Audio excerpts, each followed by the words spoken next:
Hi everyone, it's Killshot99 Dead, and this is The Walking Dead Season 9, Episode 9, 5 Best Scenes. I want to thank each and every one of you being here tonight.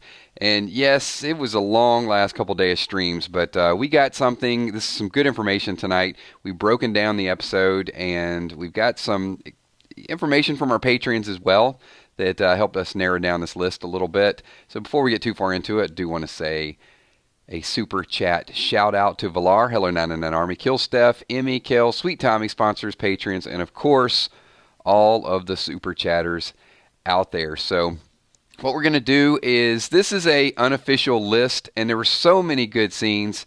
I'm reading some of the comments here. I got it down to about 8, and once I got it down to the 8, there were a few scenes that we did have to leave out, but if you guys think of something better, we can actually change it. We can substitute it. It's not an official list, so don't freak out if something that you chose is not on there. But let's jump right into it. So number 5, and let's get everybody to kind of join along and play along as well. Don't name all 5 at one point, because then it's going to kind of throw it off. So you're going to have to sort of go back and forth with your own list. So give me your number 5, the unofficial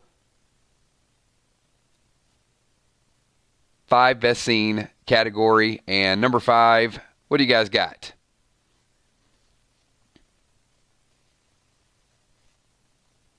The knees and arrows.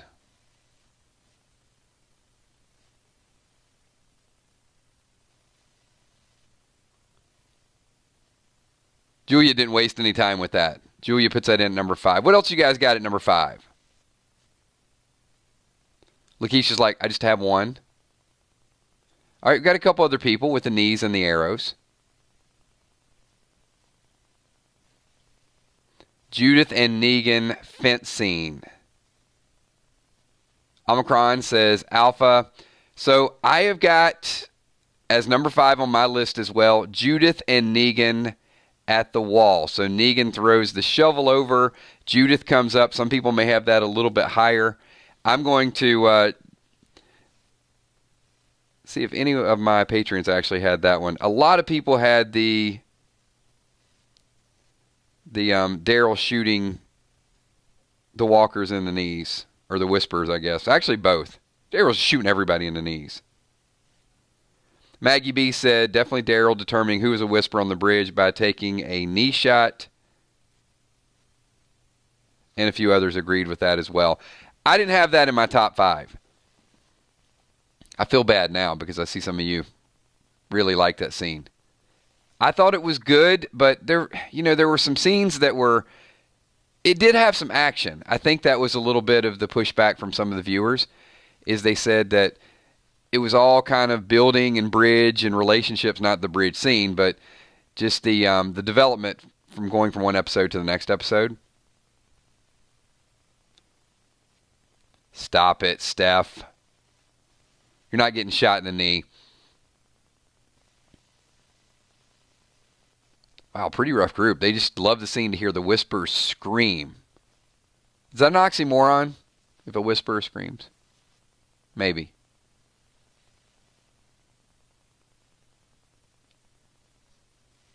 All right, let's move on to number 4. All right.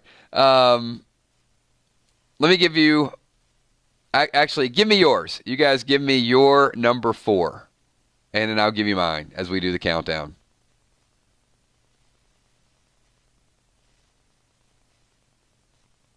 Judas standing in the road with Rick's gun, says Casey.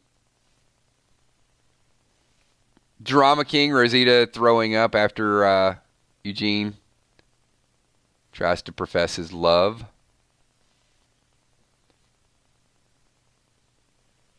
Derek says Rosita revealing she's pregnant. I had number 4, and I'll call on a few other people.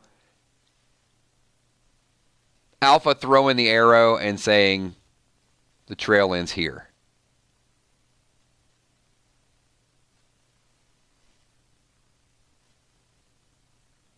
Such a super important moment because it is going to dictate the rest of the season. She's kind of sneaky, putting the arrows in the tree.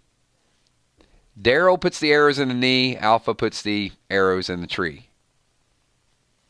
I did. I had that at number 4.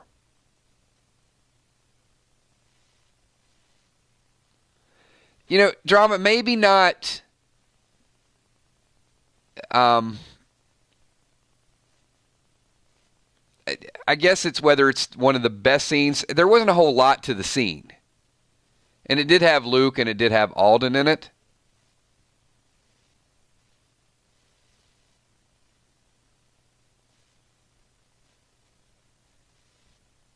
I said, you know, we can change the list around. Graylin says Negan. You know, this might have set a record for like most people throwing up in one episode. A few people had that really high. I had that number 2. Well, I'll give you the other 2 and then you can see, I guess, the method and the meaning. It's an important scene. Now, whether it was the best scene, I guess we can kind of debate that. All right, moving on. Let's get to number 3. And while you guys are doing number 3, we got Twin on Tour, Q&A. Did you all see when Tara left the hatch? She walked around the corner and she shrugged her shoulders.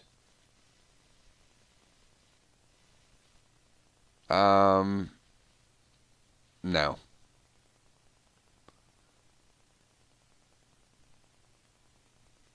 I'm confused. I was reading the Q&A. She walks around the corner, shrugs her shoulders to crew writers, etc. Have another look. All right, I'll have to check it out. I kind of missed it. Derek says, Judith and Negan on the road. Daryl putting the knife in Lydia's face. Ooh.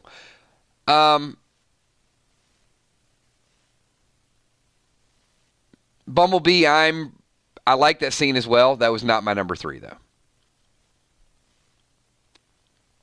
Drama King says number 3, Judith and Negan. Which part? There was some. You mean the bike scene or the wall scene? Angie Homan says number 3, the interrogation. Well, no one picked my moment. I'm a little. Maybe it wasn't one of the best scenes. Let me go back to the Patreons and tell you what the Patreons' number 3 pick was.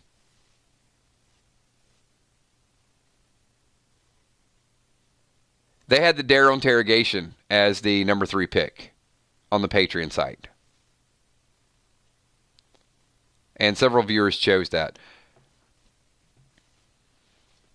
It wasn't a super long scene, but I actually have it up on the screen. My number 3 moment was the Daryl and Michonne conversation.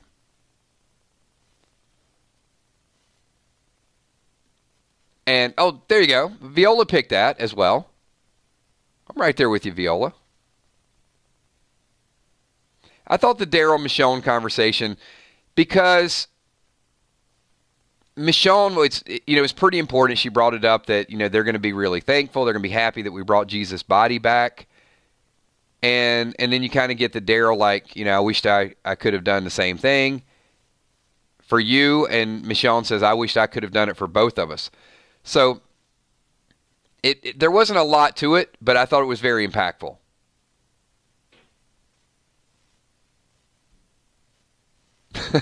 That's good. Drama King says, anything involving Henry does not make the list. Wow, some Henry hate out there.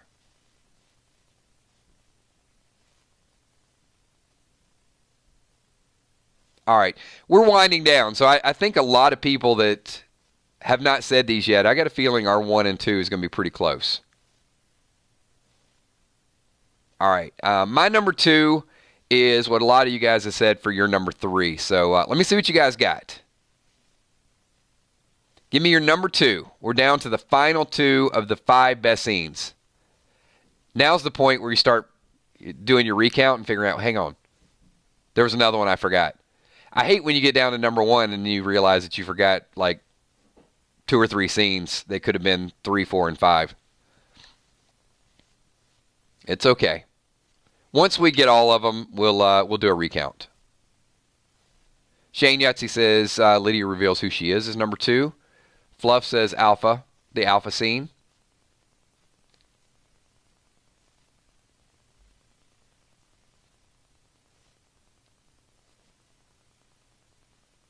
Michonne and the moron whispered, "Oh, you mean the dude that had the knife and tried to attack Michonne with the katana?"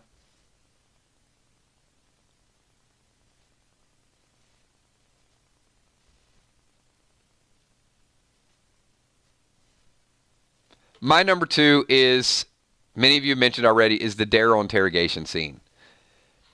It's probably a pretty long scene because it encompassed, I guess you could pick when they first were in the bridge or when she was in prison. There was a lot to it. So the Daryl interrogation really did last a long time. Leanne says when Daryl told Henry to shut it. Shut your mouth. You stay in here another day. I don't care if you are sorry. Son of a bitch. Negan sitting in an empty factory. You know what? And see, Jim, you just did the same thing to me. I got my list of 5, and it's like, oh, man, I didn't have any of the Negan Sanctuary stuff in there. See, that's what I mean. It's like there's really 8 or 9 good scenes.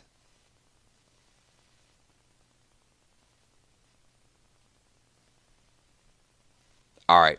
And I think there's no...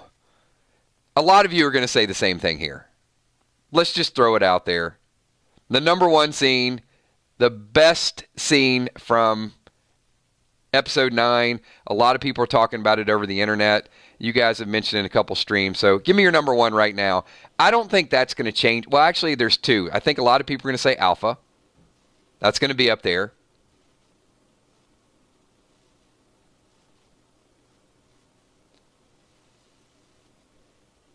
But Angie Homan, you're right there. Judith shooting Negan off the bike. How many people have the Jugan, what the hell kind of word is that? Judith and Negan bike scene. Go ahead, hashtag. I don't care. You guys can hashtag Jugan.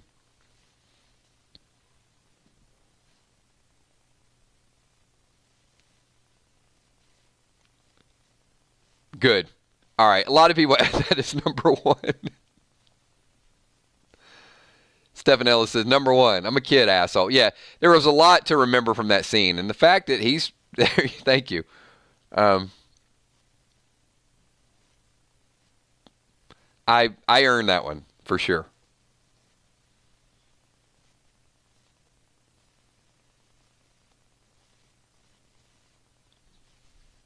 Yeah, that was definitely impactful. I see a lot of you.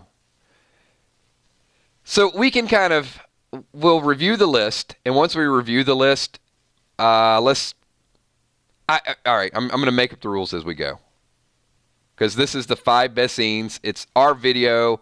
It's not official, so we reserve the right to change the rules. Before we do that, before we start plugging and playing and doing those things, everybody do me a big favor. Slap that like button. Pike the like. All the things, all the different sayings we have. Just do it. Like this video, share it, participate in our live streams, get involved, and hang out with us. If you're brand new to the channel, make sure you subscribe and come back as well. All right. Let me recap my top 5. So here's the rule. You can take out any... Don't do it yet. See, I don't want to do the rule before everybody's on board. I'm going to read 1 to 5, and whichever number. Hold on. We got Joe Fulford super chatting it up. And then I am going to take a few comments too. I don't know. I feel like playing a game tonight. So we're going to play a game, and then we're going to do some super chats, and then we're going to do some open-ended comments, all of those. Joe Fulford. And Joe is a brand new patron, so thank you so much, Joe. Welcome to the team.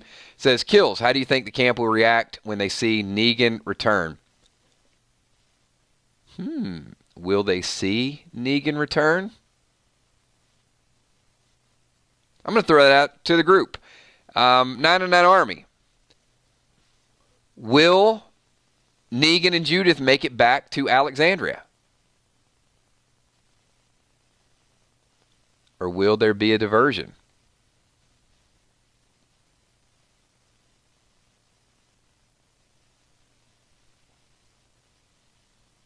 Deborah says yes. Viola says yes. A couple people saying no, I don't think so.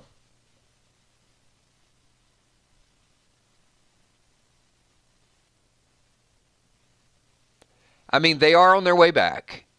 And around the same time, Alpha and a group are out there somewhere. Maybe they'll see somebody that didn't make it. Maybe there's another group of Whisperers. Perhaps some of the Whisperers already made it to Alexandria. A lot could go wrong. I don't think Negan's going to end up back in jail. I think there's going to be a few people that are storming Alexandria looking for Lydia.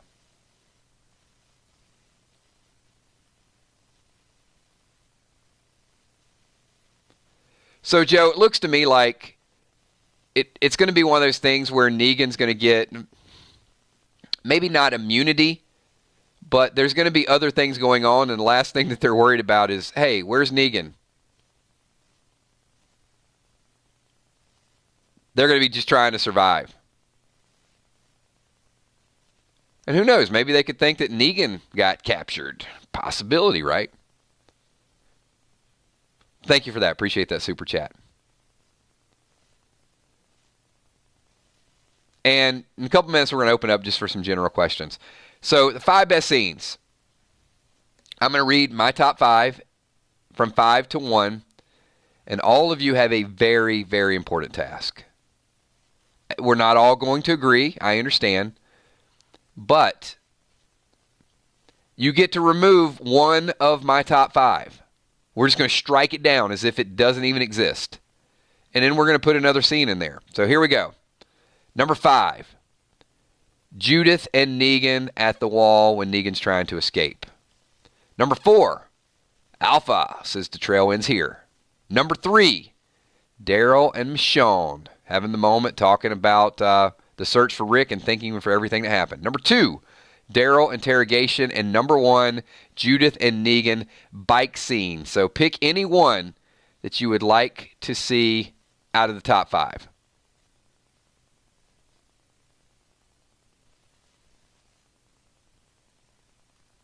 If you like that top 5 and you like it in that order, then say no change. Got a few people saying number 3. Oh, we got some people that want the Daryl and Michonne scene taken out.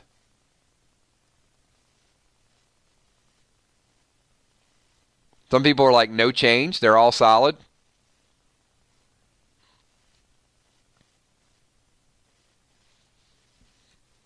All right. So it looks like 3, for the most part, 3 has to go. Oh. Deidre Perkins. The bike scene, there's no way, zero chance the bike scene is going to be taken out.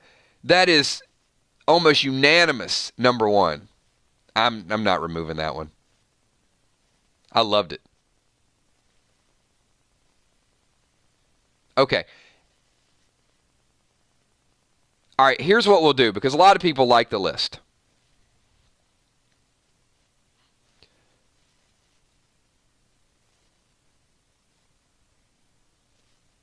So there's only 2 options that I have that can replace our current number 3.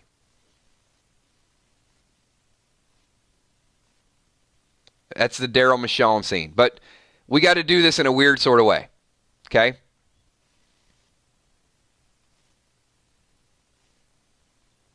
So I'm going to give you 3 options to replace number 3. And I'm just going to read them out, and I'm going to label them 1, 2, 3. And then otherwise the list is going to stay the same. And some of you that said the original list should stay intact, you'll get the chance to kind of speak up with that too. So, number 1. Daryl shooting walkers in the knee. All right, so that's going to be number 1. Number 2, Negan getting sick at the death site of Abraham and Glenn. And number 3, we'll keep it the same. Daryl and Michonne scene. So you got a choice, 1, 2, or 3. Number 1, if you think that the Daryl shooting walkers in the knee should replace the Daryl and Michonne scene, we'll do that. Give me a number 2 if you think Negan getting sick at the death site should replace that. And number 3 if you think that it should stay the same. All right, we got some 1s up in here. Okay. So basically, if you say 3, it means that you're voting again for the original list.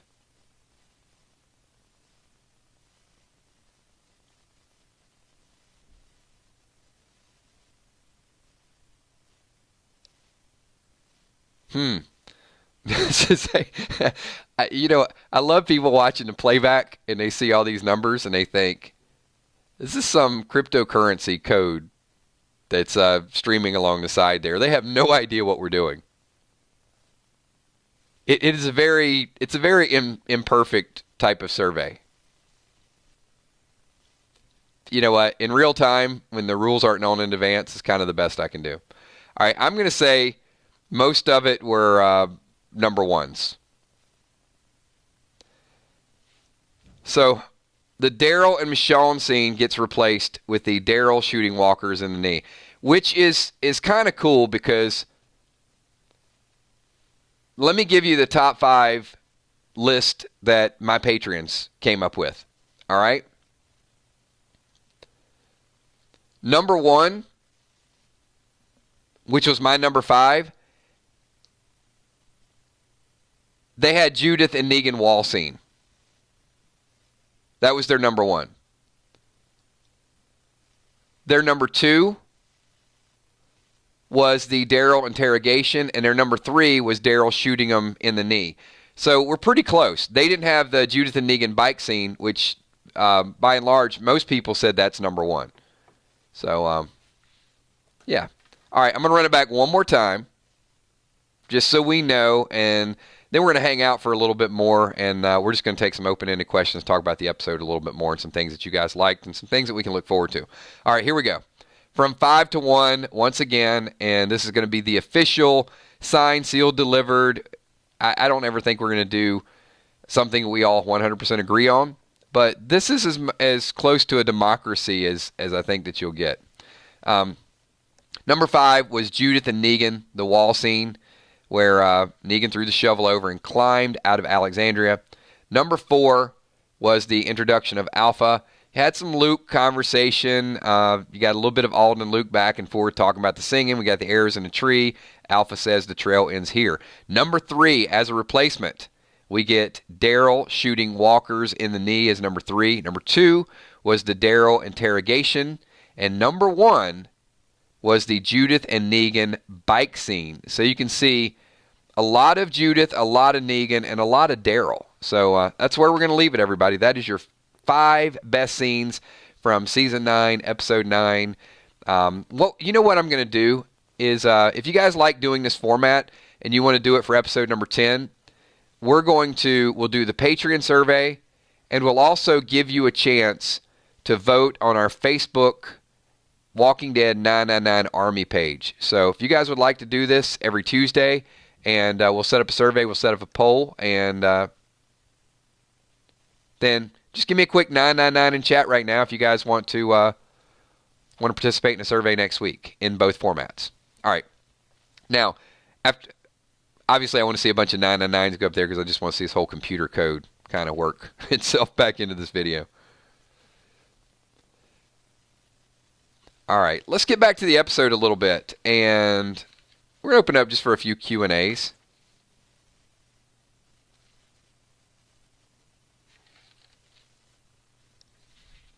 Good stuff. Kel, if you can just do me a favor and just put that as a takeaway for next week. And we'll leave it open-ended. Mike Reiser.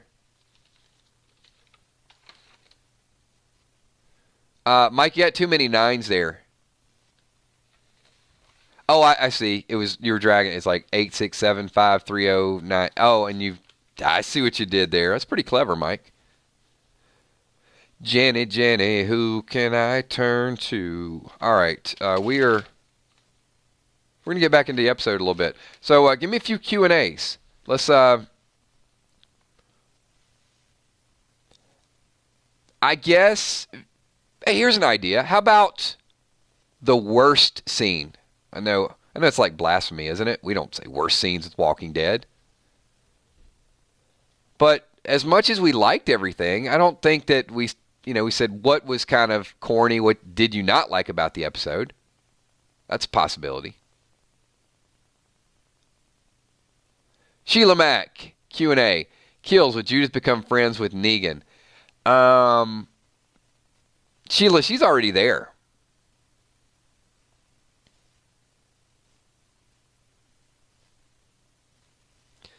Did anyone else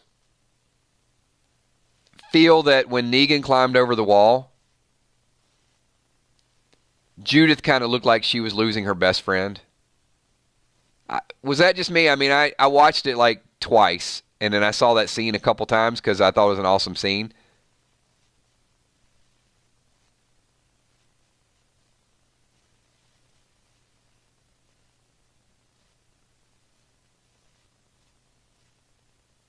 She did, right?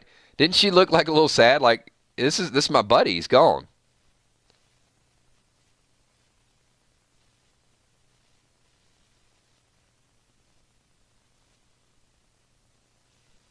All right, and then as a follow-up to Sheila, why is Judith out there following Negan?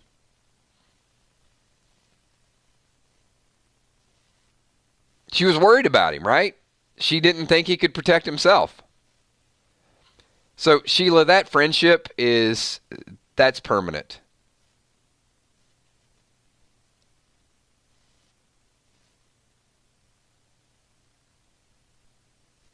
She's used to losing people, but, it's been a long time. And she knows that Negan's been locked up. And they even talked about it a little bit on Talking Dead. Like, he hasn't seen a walker in 7 years. So just checking on him, making sure he's okay.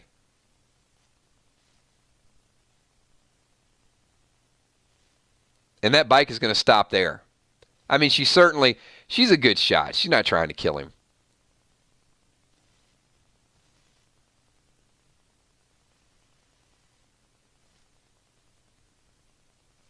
Really?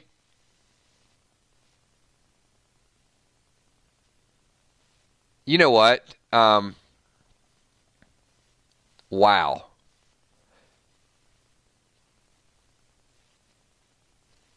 Mods, I'm just going to leave that one alone.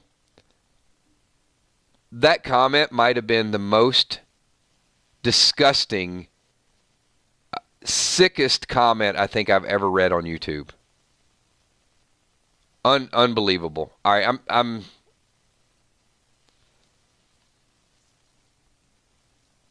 just shocked. I am shocked. Wow. All right, moving on. Sorry, everybody. Thank God that person that's beyond trolling. Just I'm moving on with it. All I want to say, you, my friend, are a sad, sad, sick idiot.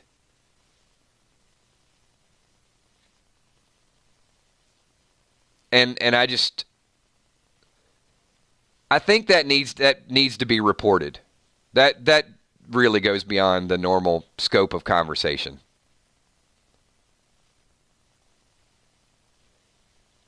She's a kid, you little punk. I mean, seriously. All right. I'm sorry, Jason. I didn't mean to ruin your super chat. So here we go.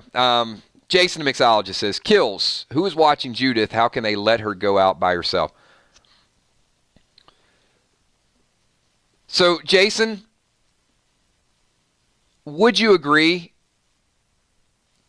that Judith carrying this big gun out there, I mean, she's already proven herself that she saved Magna single-handedly. She stormed Magna's group in and said, I will vouch for them.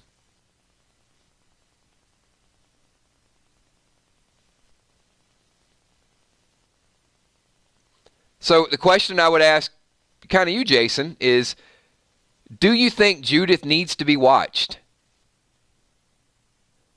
I mean, psychologically, there's probably still some things that she's growing, but she's certainly advanced. Like, this is her world. This is the world she's grown up in.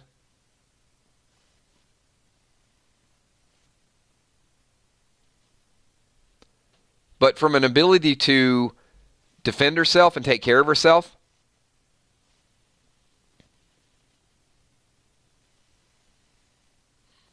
I don't think she needs anybody to watch her. Let's go back to the end of episode 8.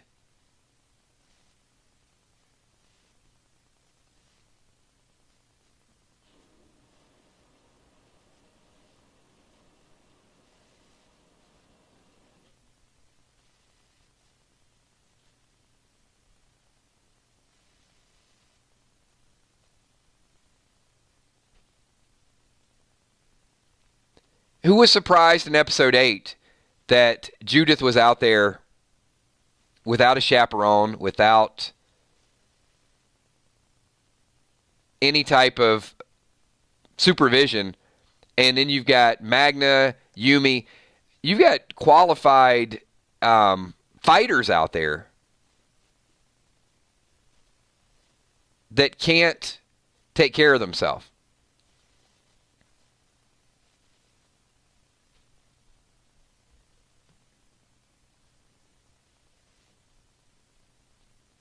So, one thing that I'm going to do, we don't do it often because it's going to continue to happen.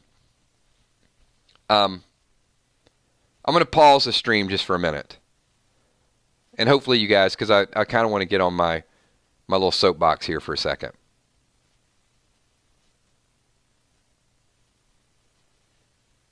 If you guys would kind of just grant me that, and I'm sorry for the people watching the playback. All right.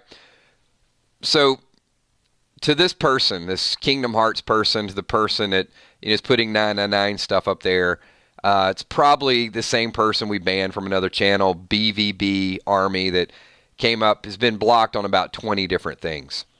So, let me say something to you. Talking about children, talking about abusing children, getting in someone's live stream and making a joke of it, making light of it. First of all, and I know you're listening because you're going to create 3 or 4 other accounts. You're a sick individual, number one. Number 2, you should not only be blocked, you should be arrested. You should be reported because there's nothing cute, there's nothing funny. You can go to school tomorrow and tell your little 10-year-old friends that, hey, I was in the middle of a live stream and there are a whole lot of Walking Dead fans and I got 2 or 3 minutes, but I hope they listen to it because I hope of all 3 or 4 of your sick friends that one of them actually changes their life for a positive and becomes something, because you and the 2 or 3 other ones are probably going to end up in jail. You're going to end up just as a complete waste of time. So if you want to continue to make alt accounts, you want to continue to interrupt someone's stream, your comments are blocked. But learn from it, grow up, hopefully. But there's nothing funny about what you're doing. All right, there's my 1 minute. From now on, guys, just block. But who knows? I just don't see the enjoyment in comments like that. Even if it's like a flare going off to like try to get attention.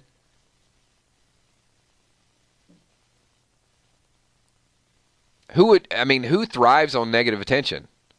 Wouldn't you want to get attention for something you actually did that was positive? All right. Thank you, guys. Appreciate that.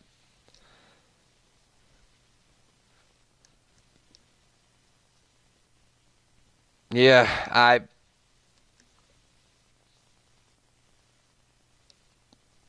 I don't get it. So, let me finish up kind of where we're at before we got interrupted. And you know what? That's not the commercial interruption that I wanted to provide for everybody. And when we do these streams, let me say this. This is why I'm extremely thankful for the 99% of you guys who are just awesome that come in here and get involved and just make awesome comments. Yeah, we're not going to read it. The comment got blocked, but they were just sick comments.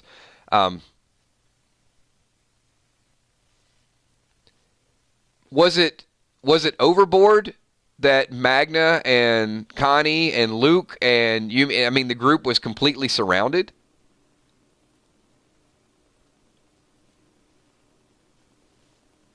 Did the writers, make it too much of an introduction of I'm Judith Grimes? Because if we play the story out, what happens if Judith doesn't? I was like, someone say Magna? What happens if Judith doesn't show up there?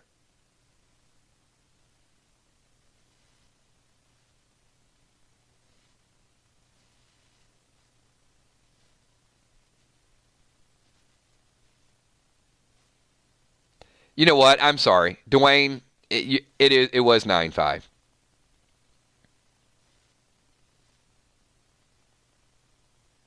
I said 9-8 mistakenly, and 9-8 was the Jesus scene. So yes, when Magna's group was introduced, you know why? Because I felt that should have been the mid-season finale. My bad.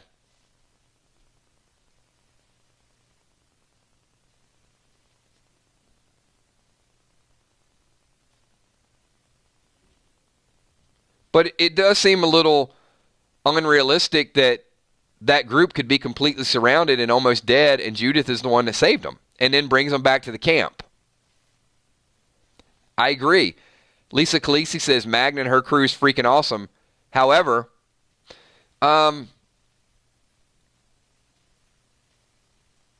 the second time they were surrounded and they were in trouble was because Michonne would not give them their weapons right away. And they're like, we need our weapons to fight. Michonne, and finally, at the last minute, Michonne gives them their weapons. But prior to that, they were at a disadvantage. They were completely surrounded. And here's, this little girl with a gun that frees them all. I'm not saying it's bad because I love the moment. I love the introduction. I'm just saying that it did propel Judith to a brand new, heroic, invincible type of status. I mean, didn't it kind of give her a little bit of that Rick Grimes, a little bit of that Daryl Dixon, that little bit of that Michonne kind of mentality? Like, oh, there's nothing can slow her down.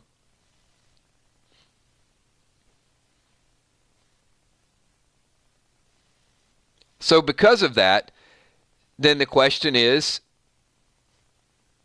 does she need somebody to watch over her? And I think the answer is no, she doesn't.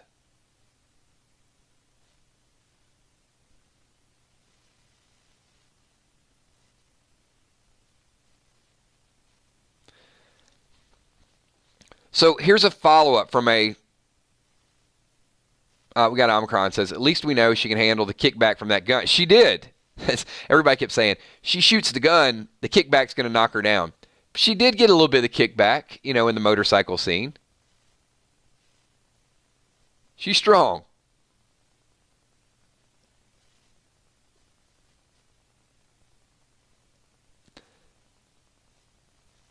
Those are the walkers. How do you think Judith will do with the whispers? Well, Jason, see, I'm gonna kind of answer your question with a question. I hate when people do that, but I'm gonna do it.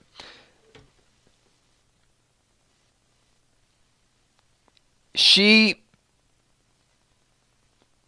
shows all the resiliency and power of someone that can fight walkers and fight off things. So the question that I have for each of you, do you think that Judith is going to go through that moment where she acts 10? And it's just where she's in tears and she's just overtaken with emotion and she starts acting her age. You think we're going to see that moment where she kind of regresses a little bit and breaks down? She looks super tough, right? She's not afraid of anything. But is she going to go through this emotional recoil?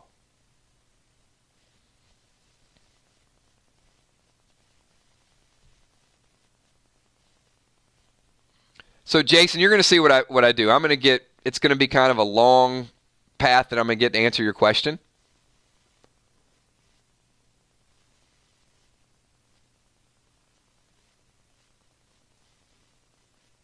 So you can see most, we're half and half. Some people are saying yes, some people are saying no.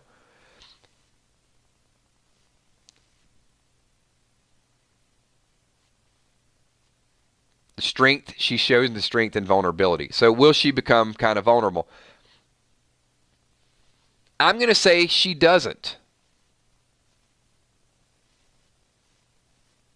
There's a couple things that showed me she's tough beyond this world. Remember the scene with Michonne after Michonne put RJ to bed? The RJ that's real. She said something very telling there. When she says that, I'm ad-libbing here, I don't know the exact amount, but it was something along the lines of, I don't remember them. I don't hear their voices like I used to. Basically saying that at an early age, she's kind of moving on. She drew the picture of them.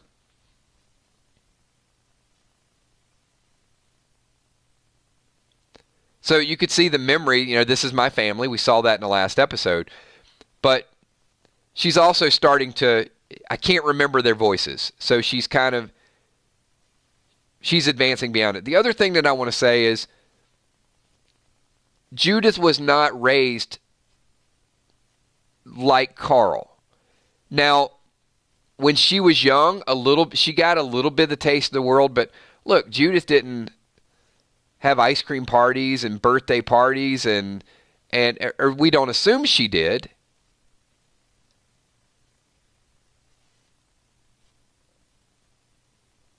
And Joe Max, I think you got a good point. She understands that people die all the time.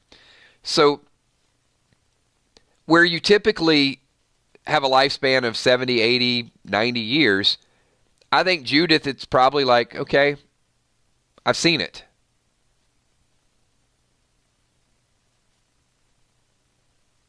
Now, here's one more big question. And I don't know if this question has been asked yet.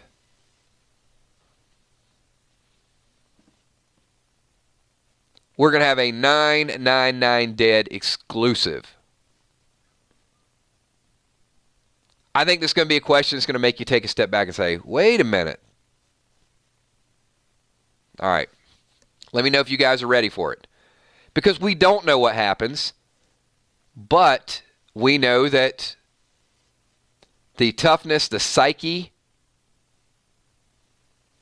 of Judith could be affected by a lot of things.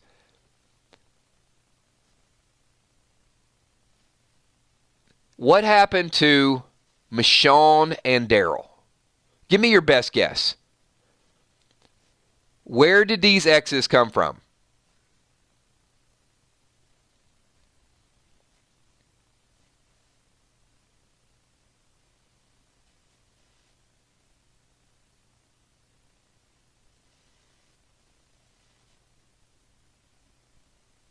A lot of thinking going on right now. Mean strangers? Bad people? Held captive and branded? Bad people? So a lot of people think it's a bad group, right?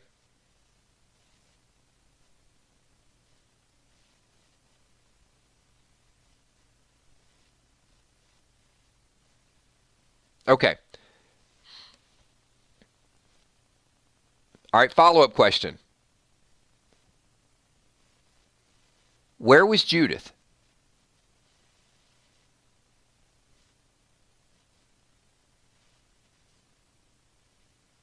Anybody thought about that yet? What did Judith see?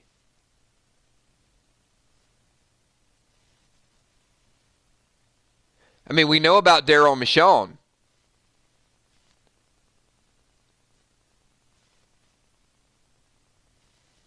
Did she see this torture?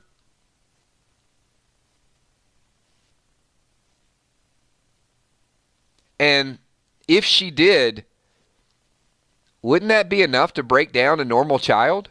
Wouldn't you think that, whoa, hold on. What was Judith, like 5, 6, 7, 8, 9? Whenever this happened, probably not a private type of thing. If this was something where people came in and they were tortured.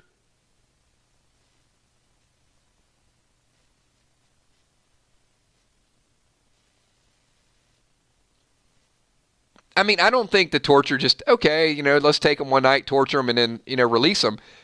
It could have been an event. It could have been over a period of time. It could have been a lot of things. Truth is, I don't know the answer to that question either. Drama King, that's the point. Not just Judith, but everyone else for that matter, where were they? And that is something we're going to dig down a little bit further. But I think for the sake of, people saying, who's watching Judith and is she able to handle things, I think that's relevant. Where was she? And if she saw it, why is she not broken? Because you probably can't break her.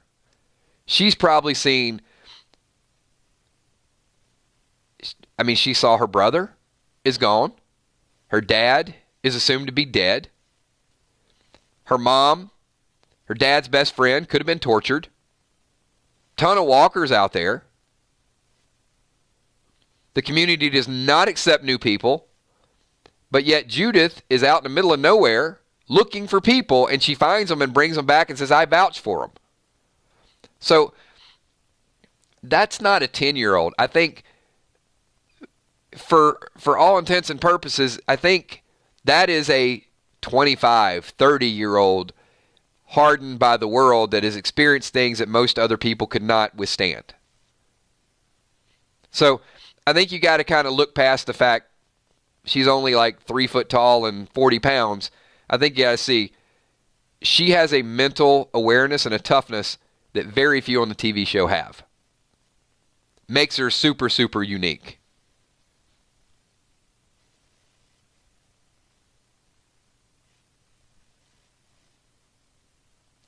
And Grandmaster Plex, I certainly think Judith is kind of pushed into that Clementine role. No doubt about it.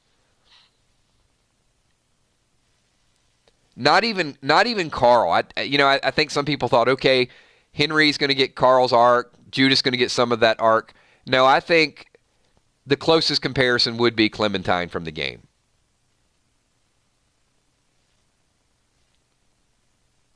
And Melody, could Negan... I don't know that Negan is Lee per se, but some of those characteristics. But Negan's going to be Negan. Just a whole different viewpoint and a whole different transition.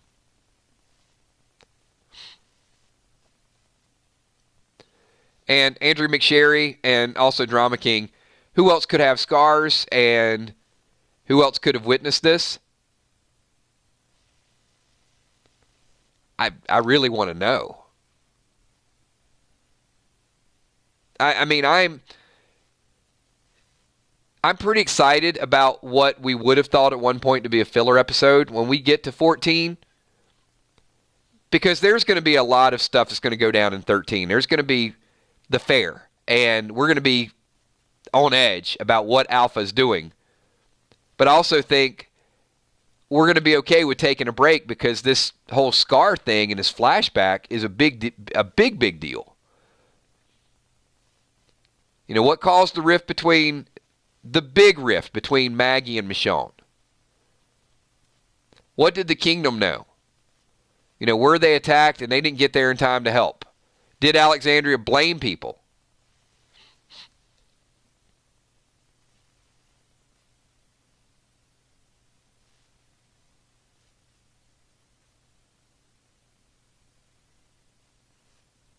And good question. Were there other people that were scarred? I tend to think either the communities,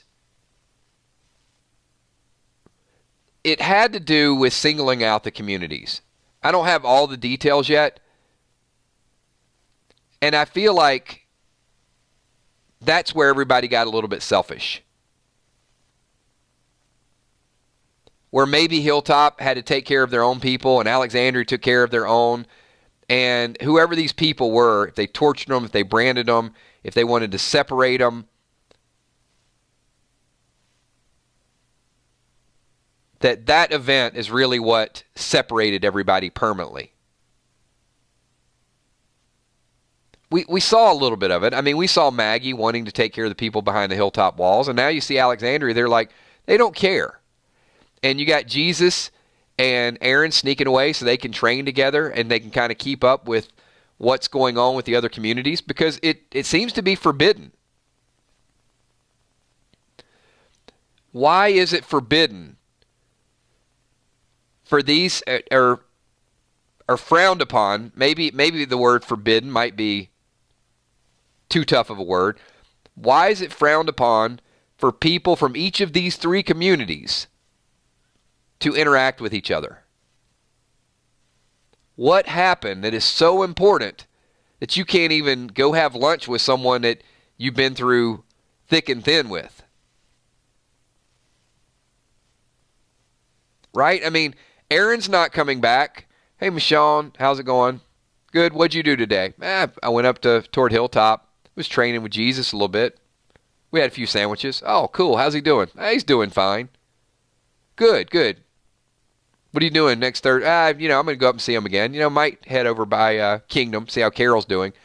There's none of that.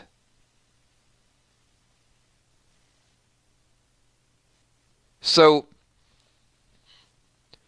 this scar, this event, they just didn't grow apart. There was a major event that pushed them apart.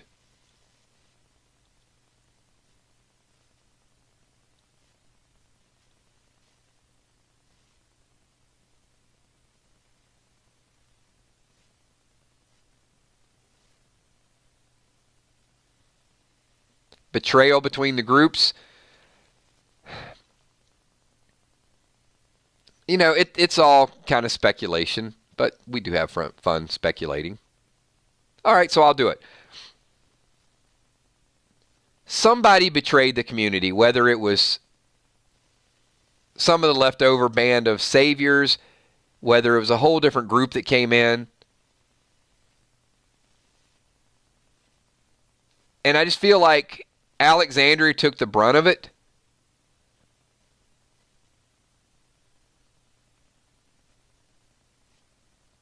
And either people had not, it almost feels as if people had knowledge of it,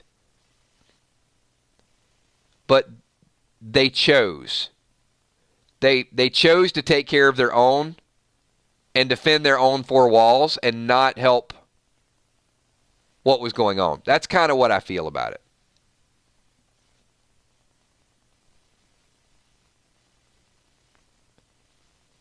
Robert Frank, what's going on, my man? How you doing? Super chatting it up. Robert says, I think the cowboy that glared at Jerry in the trailer has something to do with the scars. We're assuming that glare took place at the fair. Who knows? It does feel like that, Robert. Like he recognizes someone. It could be in a flashback scene. Or it could be somebody that Jerry recognizes from a bad experience before. I mean, I think both of those are definitely in play.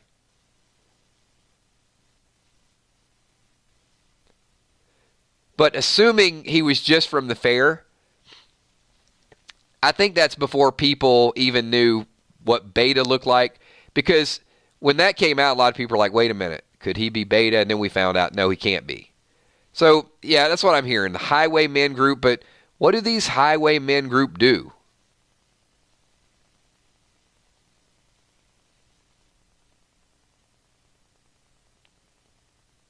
But if he was involved in that in some way,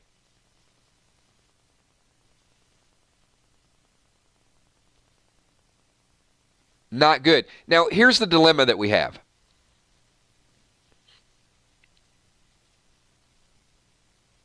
And I could probably take this for another hour just with this dilemma, but we won't. But I do want to get you guys thinking about this. what's worse? Let's say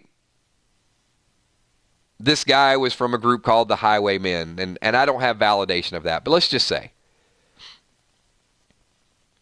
And they came into Alexandria,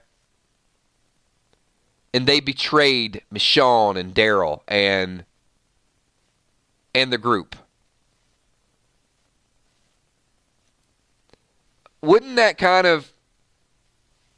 I know it's tough to put that in episode 14. Wouldn't that kind of make them one of the most hated groups of all time? More hated than Negan, more hated than the governor, more hated than the Whispers. Because here's why. If a group just comes in and they immediately betray you, well, they're all about deception, they're all about deceit, they're all about taking over. And this is my fear with the Whispers, is that if we get too much backstory with Alpha, we're going to sympathize. We've gotten a change in Negan, so we're starting to sympathize, or maybe not sympathize, but maybe accept with Negan. It's a little bit different. And with Governor, it was, well, he had his own way of doing things. Some people liked the governor, some people didn't. So what I'm a little afraid of is they're going to do this flashback, and if they stick this group in there that's just completely evil, it might indirectly lessen the impact of the Whispers. And I'm ready for some evil Whispers. I think I've already emotionally committed myself to not liking them. And too much information, too much of a flashback. I just don't want to say, yeah, let's give Lydia a little bit of a pass. Sometimes when you got too much evil, it's just a little too much that we got to focus on one topic. I guess, we'll find out once we figure out the real story from the scars.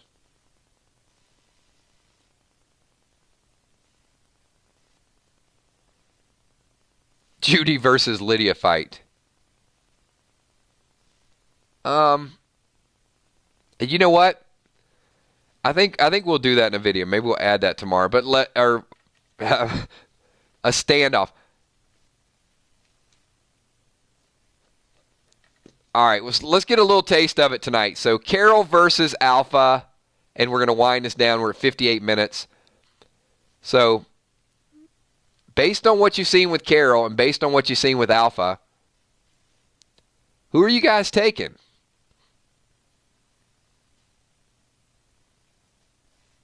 Carol versus Alpha.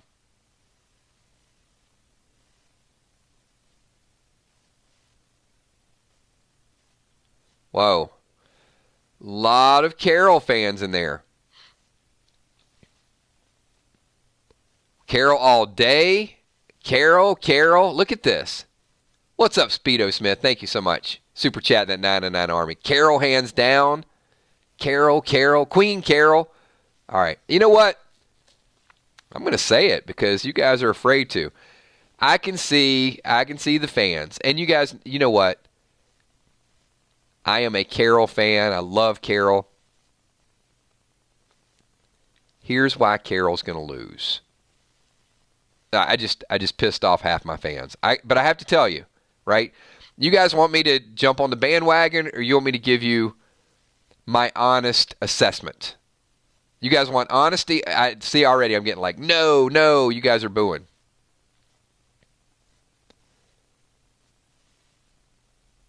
I'm going to tell you why Alpha would kill Carol. Hold on.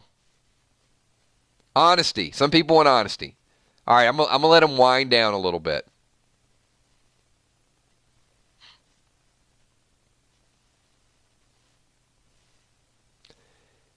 Carol is emotionally weak right now.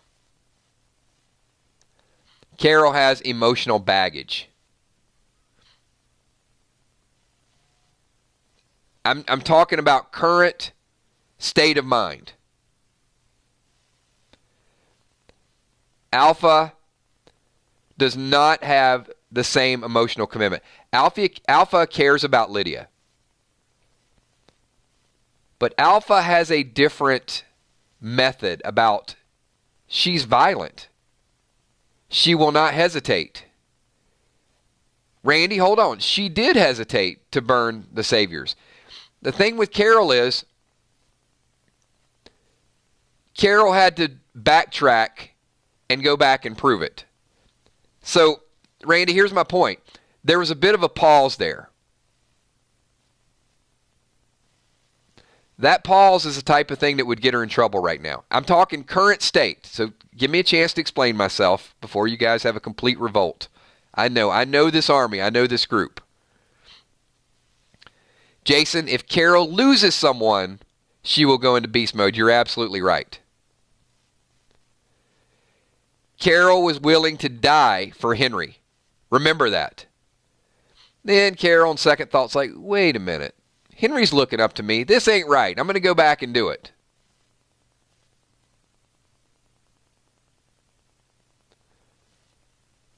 So right now, Carol's not dangerous.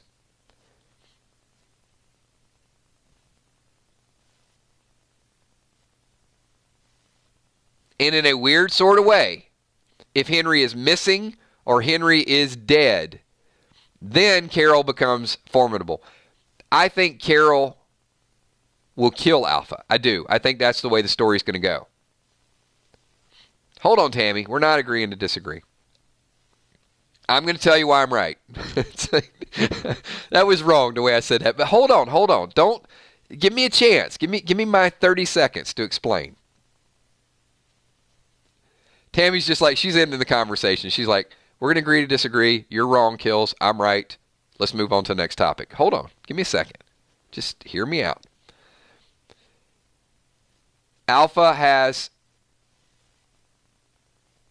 a brutal nature, and she would definitely get the upper hand or the advantage right now. Because Carol's, just take me, just kill me, leave the boy alone. I mean, Carol, okay. Follow-up question to prove my point. This is for you, Tammy. Would Carol die for Henry? Yes or no? Simple question.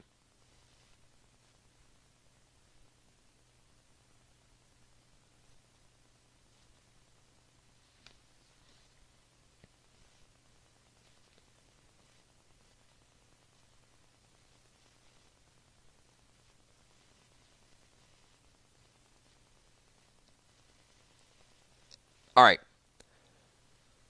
Would Alpha die for Lydia? I mean, you guys know how this works. You know the answer to this question. Is Alpha going to sacrifice her way of life, everything she's built up for her daughter? No, she's not. She cares about Lydia. She will not die for Lydia. She will not take Lydia's place. It'll derail what it is that she's trying to do.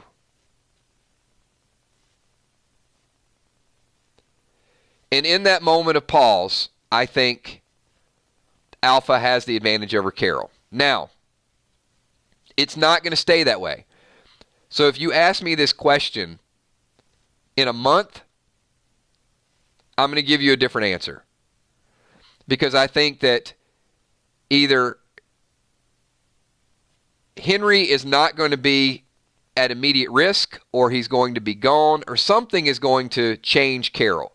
And we know when Carol gets into beast mode, I would absolutely take Carol over Alpha. And I do think that Carol will ultimately be the person to kill Alpha. But the group has to fall before they rise back up. And Omicron said it, I think, best just a minute ago. Alpha is going to do some things that you're going to need to see some humanity out of her, because it's going to be brutal and it's going to be vicious. Remember, The Walking Dead is constantly evolving. Our tough characters are not always tough. There was a time that Rick had the upper hand on Negan, and Negan had the upper hand on Rick, and then we went back and forth, and then ultimately Rick prevailed, but there was some rising and some falling, and I equivocate it to this.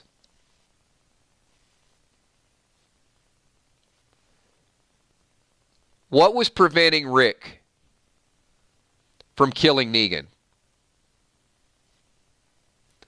What broke Rick down to a degree where he would let Negan get the upper hand of him?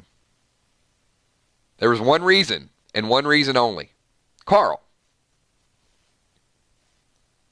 That, everyone, history repeats itself. And I would have told you there were times that I would have thought Rick could get the upper hand, but Negan always kept him at a disadvantage because Rick had that emotional attachment. Sadly, that's what Carol has for Henry right now. We don't understand it because we don't like Henry, but she understands it. So that, everybody, we're going to wind it down with that. So I want to thank each and every one of you for being here. Awesome group tonight. Great crowd. Thank you for being a part of the 5 best scenes. I apologize for the temporary interruption. We do live streaming, so as long as we do live streaming, we're going to get people that should not be in live streams. But every time I see a person like that, I am so much more thankful about all the people that are here each and every night. So we got a taste of the top 5. We changed the top 5 a little bit, and then I think we got some good open-ended dialogue and some good debate. Tomorrow night, we're going to be talking a little bit more of The Walking Dead. So we might do, I think we'll do some predictions for this week's episode before we get to spoilers. So to give us a chance to talk about what we think is going to happen based on the teasers, the trailers, information that is common knowledge. And then Thursday night, we're going to do a little bit of Thursday Thrones chat. Looking forward to that. And we'll also do The Walking Dead at 9:30 and hopefully get some spoilers there'll either be some spoilers Thursday night or Saturday morning, so I'll let you guys know with that. Thanks once again. I want to give a super shout out to all the patrons in the top left-hand corner. Thank you so much for everything that you guys do. I had a couple people messaging me last night, like, Hills, how to become a patron. There is a link in the description down below. So if you ever want to join the Patreon club, then you got that down there. You can check it out, and a whole lot of other content, some polls, some surveys, some pictures of the 3Gs. You guys know how I roll. Top right-hand corner, we got the sponsors. Thank you so much for everything that you guys do. We also had super chatters in the house tonight. Thank you so much. We got Villar, we got Joe Fulford, Jason the Mixologist, Robert Frank, and we got Speedo Smith. So thank you. Appreciate that. And everybody else is here. Give me some quick 999s. And if you had a good time tonight and liked our chat, subscribe, and definitely give me a 999 because I want to say, if you're new, this is just something we do at the end of every stream. I can't get everybody that's in the stream, but I can definitely shout out, 20, 30, 40 people. So I want to say what's up to Shane Yutzi, Star Guitar Goddess, Najee Watts, Mariah Campese, Saikiba Reeves. Thank you so much. Hopefully I said that right. Coachella, BK Harp. Moderators are always awesome. Emmy, Steph, Tommy Kells, Crystal the Singer Chick, Danny K, Ramona Heath, Ralph Albertine, Diana C, Dark Stark, Cammy, Jason the Mixologist, Kay Smith, Deborah Johnson, Tammy Hill.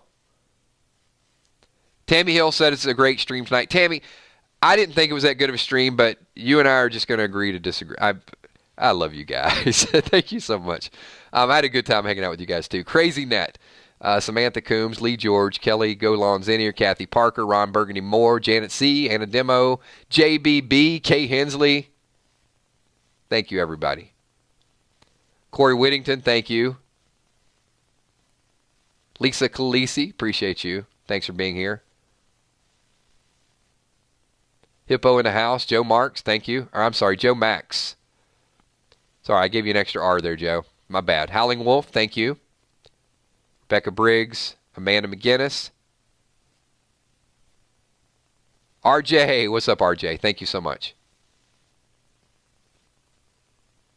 Andrew McSherry, thank you. Moderator's doing an awesome job.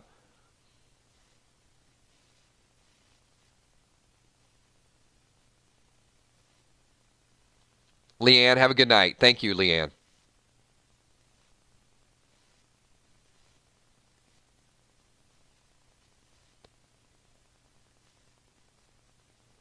J-Rod's, yes, it has. So the opening minutes, thank you for that.